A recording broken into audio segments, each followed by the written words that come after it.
It's not looking promising, is it? This is a bit of the rock in the base that I was talking about. So it just comes off with your fingers, it's crumbly and spongy. And more there. And that is a bit of metal. That's what John is especially worried about.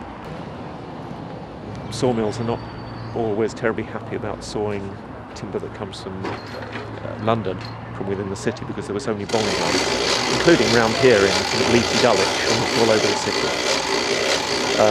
There were bombing raids during the Blitz, and which meant that shrapnel, either from the bombs or from the anti-aircraft shells, often flew away and landed in trees, which can do all sorts of damage to not just the Sawblade, but also the people standing by. So, you have to watch out for them.